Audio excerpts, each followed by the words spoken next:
पवनपुत्रांना हनुमान नाव कसे पडले ऐका 5 मिनिटातच. सूर्याला फळ समजणाऱ्या बाल हनुमानांची अद्भुत कथा.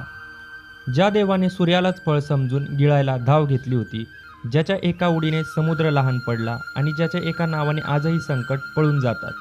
पण तुम्हाला माहीत आहे का हनुमान नाव त्यांना कसे पडले आणि त्याआधी त्यांचं खरं नाव हे वेगळं होतं. आजही ही कथा फक्त पौराणिक नाही तर ती आपल्या आयुष्याला दिशा देणारी आहे.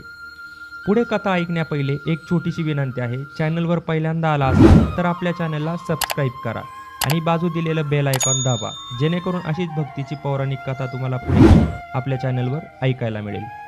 नमस्कार भक्तांनो, आपण जाणून घेणार आहोत हनुमान नाव कसे पडले.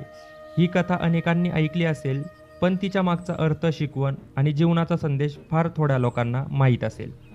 हनुमान म्हणजे फक्त शक्ती नव्हे, तो म्हणजे संयम, सेवा, भक्ती आणि नम्रता आहे. हनुमानांचा जन्म आणि मूळ नाव असे काही होते. अंजनी माता आणि केसरी राजा यांच्या पोटी त्यांचा जन्म झाला. पवनदेवांचा आशीर्वाद असल्यामुळे त्यांना पवनपुत्र, वायुपुत्र असेही म्हणतात. जन्मावेळी त्यांचे नाव होते अंजनीपुत्र. लहानपणी हनुमान फारच चंचल होते. आजच्या भाषेत सांगायचे म्हटले तर ते खूप ऊर्जावान, खोडकर आणि निर्भय होते. एके दिवशी लहानगा अंजनीपुत्र आकाशात उडत होता.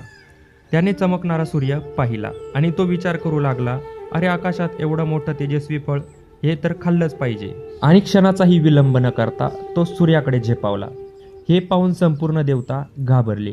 इंद्रदेवांनाही वाटलं, जर हा बालक सूर्य गिळून टाकेल तर सृष्टीचं काय होईल. त्यांनी आपलं वज्र उगारलं आणि हनुमानावर प्रहार केला. तो प्रहार इतका घातक होता की अंजनीपुत्र जमिनीवर कोसळला. त्याच्या हनुवटीला म्हणजेच तोंडाच्या खालच्या दहाडेला जबर दुखापत झाली. आपल्या पुत्राला बेशुद्ध पाहून पवनदेव संतापले. ते म्हणाले, ज्या सृष्टीत माझ्या पुत्रावर अन्याय होतो त्या सृष्टीत मी वारा चालवणार नाही. आणि देवांनी वारा थांबवला.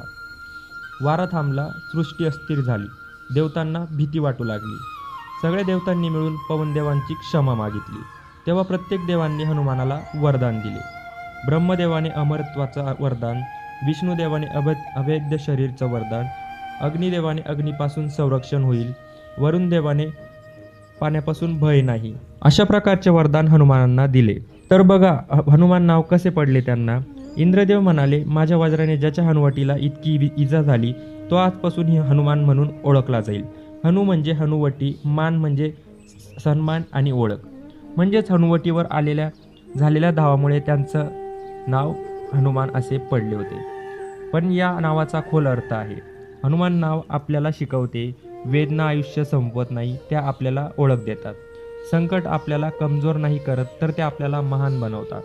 हनुमानाला दुखापत झाली पण तो थांबला नाही. पुढे हाच हनुमान भगवान श्रीरामांचा परमभक्त बनतो. अहंकार नाही, शक्ती असूनही नम्रता, स्वतःसाठी काही नाही, सगळं रामासाठी. राम काज कीन्हे बीना, मोहे कहा विश्राम. यातून आपल्या जीवनासाठी शिकवण आहे. आपण लहान अडचणीत खचतो, पण हनुमान शिकवता, शक्ती असूनही नम्र राहा, भक्ती ठेवा, अहंकार सोडा, संकटांना संधी बनवा. हनुमान नावाची खरी ताकद आपल्या मसल्समध्ये नाही तर त्यांच्या विचारांमध्ये आहे. आजही हनुमानांचं नाव घेतलं की मनात धैर्य येतं, भीती दूर जाते. कारण हनुमान म्हणजे नाव नाही, तो एक विश्वास आहे. जर तुम्हालाही आजची ही कथा आवडली असेल, त्यातून तुम्हाला काही शिकायला मिळाले असेल तर व्हिडिओ लाईक करा, चॅनल सबस्क्राईब करा आणि कॉमेंटमध्ये जय हनुमान लिहायला विसरू नका.